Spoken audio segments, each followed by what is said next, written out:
All right, so after a bunch of testing a ton of different shaders, as you can see here, I've tested all of these. I have found the best shaders, in my opinion, for Minecraft. Now, I did narrow it down to 3 shaders. One that looks just utterly amazing, but gives you the worst performance.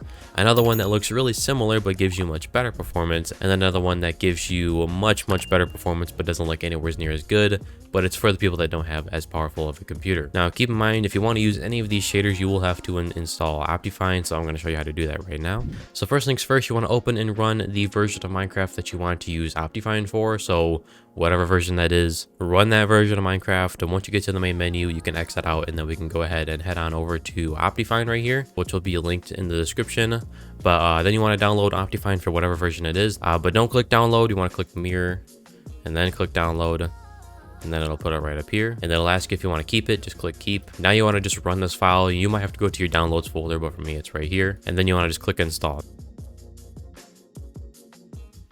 just like so. And then you have OptiFine installed. And then once you install OptiFine, you want to go over to the Minecraft launcher, and for you it might already be down here. If it's not, go over to installations, click new installation, and then find this right here. This will be, it'll say 1.19 or whatever version you picked, and then OptiFine, and then click that, and then click save, and you can name it whatever you want to. But there you go. Now you have OptiFine, and now let's get into the different shaders that I picked. Okay, so before we get into the shaders, you probably want to know how to install them, which we can do that by going to options, video settings, then shaders, and then click on a shaders folder right here. And then this folder will pop up on your screen, and you can take any of the shaders that you downloaded from your downloads folder and put them in this folder, and then they will automatically pop up right in here, as you can see, just like so. And that is how you install shaders. But now that we got all of that tutorial stuff out the way, the best shader without a doubt in my mind is the complementary shaders right here, which I've been using the entire portion of the video that I was in Minecraft. Now these shaders are hard to run, as you can see in the FPS counter up in the top left hand corner. We are only getting 85 frames per second, which it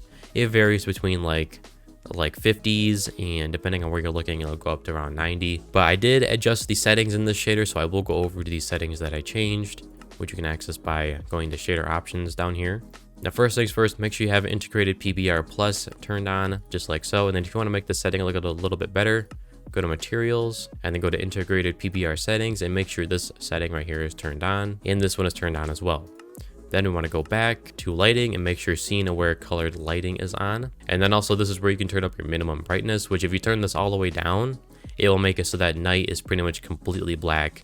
32 is the default. I've turned it up to 96 just because I don't like my nights to be pitch black. But then we want to click done, and then we want to click sky, and then go over to Aurora Borealis. And then we want to make sure this is turned on. I think it's turned on by default, but you can also change the settings right here to make it so that it'll be on every single night. And then you can also turn off biome check, which just makes it so that the Aurora Borealis will only be in certain biomes. Now, I normally have these two things turned on, but you can turn them off if you want the Aurora Borealis to pop up every night. This setting is also optional. I personally don't have it on because I don't really like how it looks, but you can turn on galaxies, which will just give this nice nebula galaxy kind of look in the sky.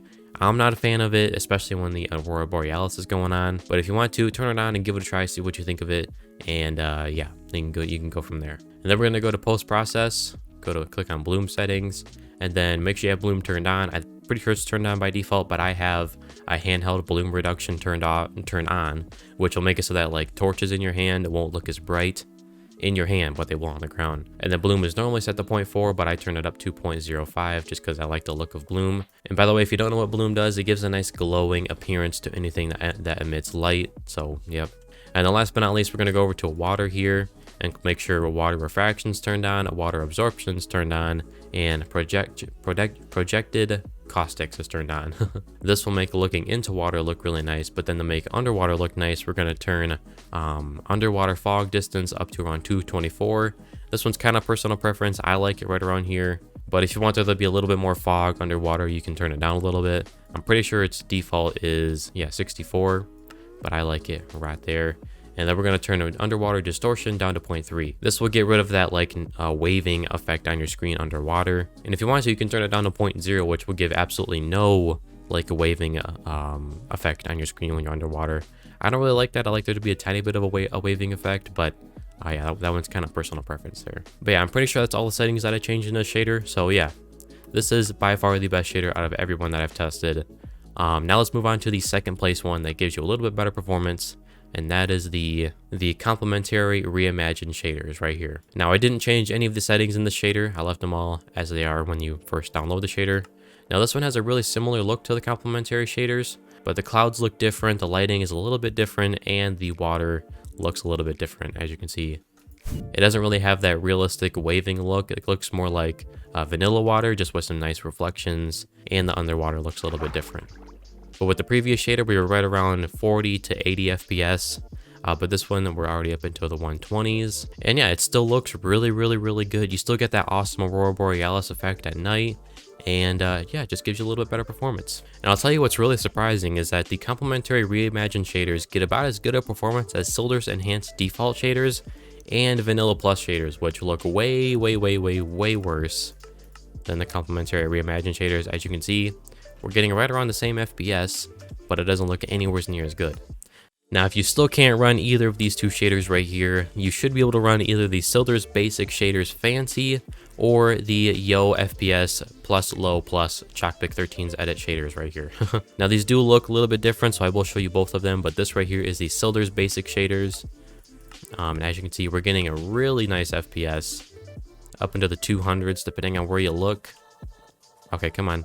There you go, 200s. But this shader really doesn't do much. It doesn't give you any shadows. I don't think it gives you reflections, but it does give you some nice and warmer, more brighter lighting that looks much more better on the eyes. But it does make the leaves on the trees wave and the grass, and I'm pretty sure it does the wheat too.